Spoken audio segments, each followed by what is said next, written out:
Bonjour à tous et bienvenue sur Dererum Inferni pour cette dernière vidéo du cycle 2 durant laquelle je vais souhaiter vous parler des évangiles. La question des évangiles se pose directement dans la continuité de celle sur la question du mythe, puisque les évangiles sont un témoignage écrit ou une fixation à l'écrit d'un mythe d'abord, c'est-à-dire d'une variation. Bon, on se rappelle la part variable, la part fixe, d'une croyance qui va véhiculer différents rapports à un Dieu. En l'occurrence, là, il s'agit du Dieu chrétien, donc le Christ, enfin, Jésus-Christ, le Père, le Fils et le Saint-Esprit. Alors, d'abord, il faut se demander ce qu'est une évangile. Une évangile, c'est une bonne nouvelle. Ça vient du grec, qui signifie donc bonne nouvelle.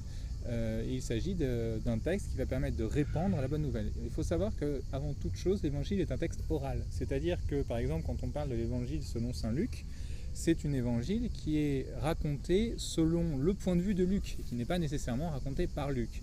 C'est polémique, certains prétendent que c'est raconté par Luc, d'autres, alors par exemple Matthieu, Jean et Marc, c'est pareil. Certains prétendent que ce sont bien les auteurs dont il est question au travers du nom, l'évangile selon.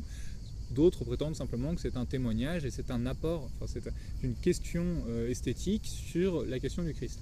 On a d'autres évangiles qui ont été éliminés, ainsi que par exemple l'évangile selon Judas, qui est un évangile qui a refait surface dans les années 2000-2005, et qui pose la question d'un Jésus-Christ qui rit par exemple.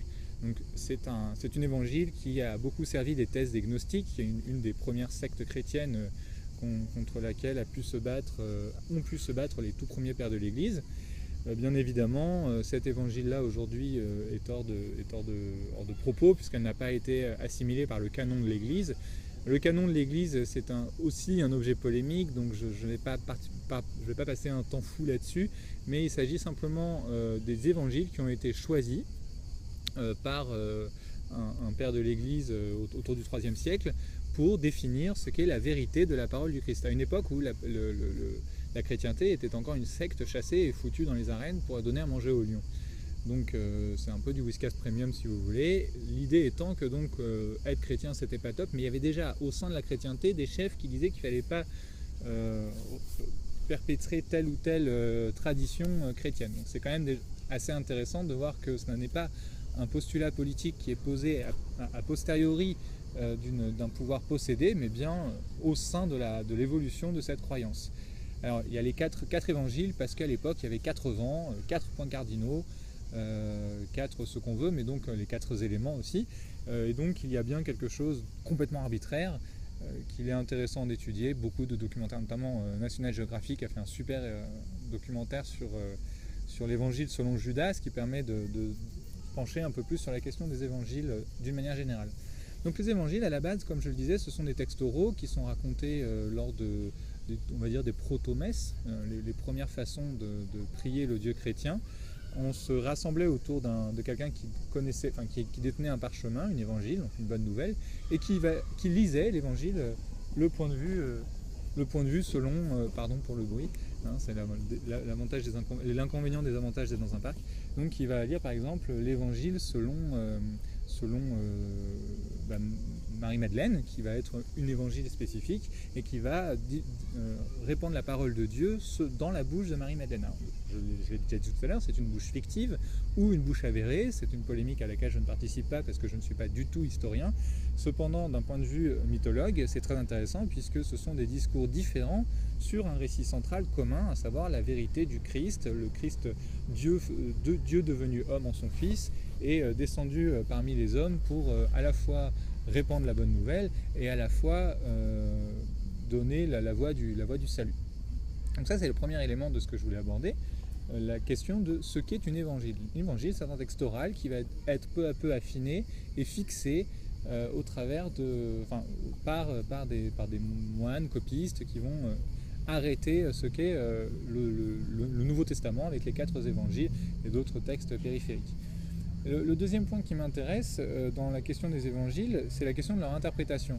En fait, les évangiles, on ne sait pas trop, évidemment il y a toujours des polémiques, des enjeux, on ne sait pas trop dans quelle langue ça a été écrit. Ça a sans doute été pensé ou raconté en araméen, puis assez vite en grec, mais au final aujourd'hui on l'a connu en latin pendant longtemps, et puis après dans les différentes langue vernaculaire, mais au fond, la langue originale qui a pensé le texte n'est pas une langue qui a survécu, en même temps, 2000 ans quand même, c'est un peu violent.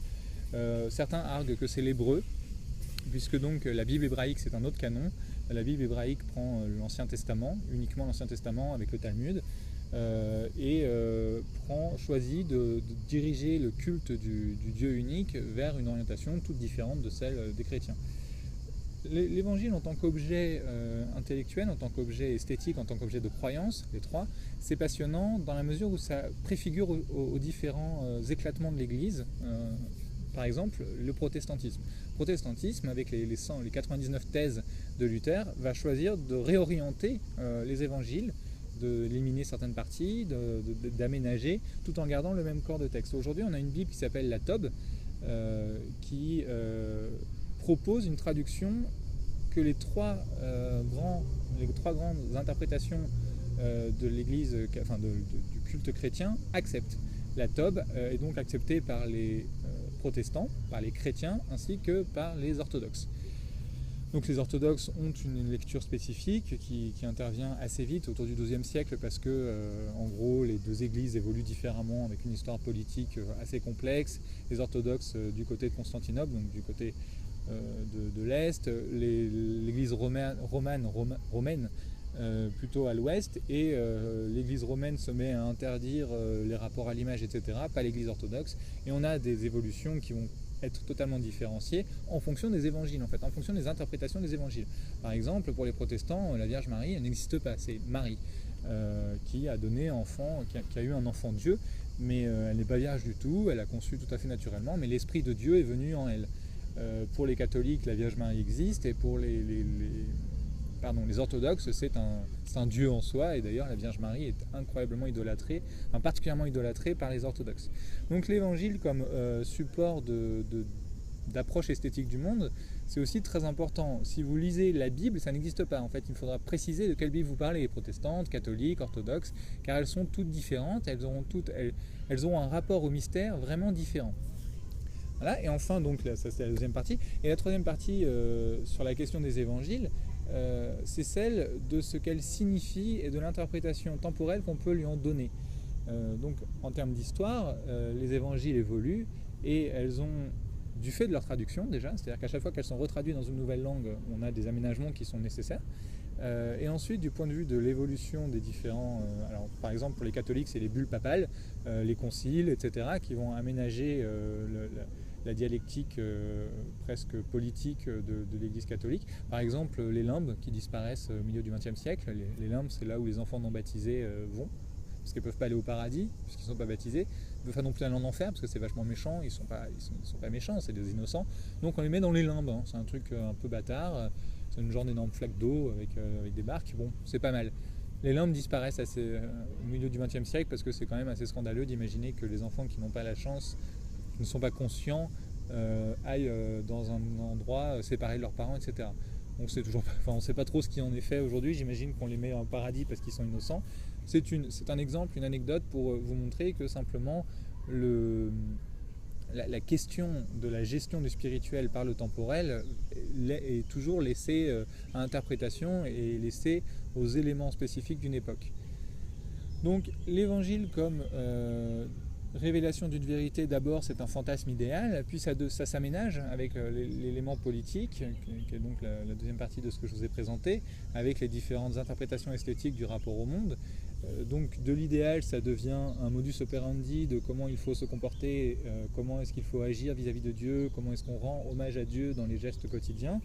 Et puis ça devient à la toute fin de l'ère de la puissance religieuse, puisque nous sommes à la fin de l'ère de la puissance religieuse. Il ne faut pas croire que ce qui est en train d'arriver aujourd'hui c'est une réminiscence du religieux, pas du tout.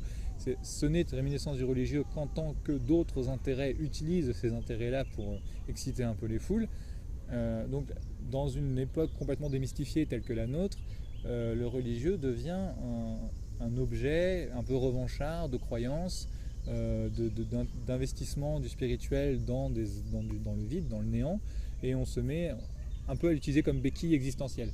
Et donc dans un tel contexte, les évangiles ont un nouveau sens et prennent un nouveau sens littéraire, justement, prennent un nouveau sens, je me suis trompé, un nouveau sens mythologique, c'est-à-dire qu'elles prennent un sens littéraire, ça devient un objet d'appui, d'interprétation, d'encouragement pour les gens. Donc les évangiles ont vraiment une vie très longue, puisque bon, moi j'ai choisi de commencer autour de l'apparition de Jésus-Christ, mais en fait, par exemple, pour les Juifs, Jésus-Christ c'est un prophète, c'est certainement pas un messie, donc il ne porte pas l'aboutissement d'une religion, il est parmi d'autres l'annonce de Dieu, les Juifs attendent toujours leur prophète, leur messie, pardon, excusez-moi, mais le messie, donc Jésus-Christ, je choisis de commencer avec ça parce que c'est le monothéisme qui a vraiment marqué l'Europe occidentale, la question du Christ. Mais l'évangile, en tant que phénomène politique, esthétique et religieux, est un objet passionnant à interpréter, à observer et à recevoir sans préjugés, puisque ça nous permet d'en dégager les différentes caractéristiques et de proposer une grille d'analyse qui interprète ce phénomène comme étant phénomène d'autre chose. Voilà.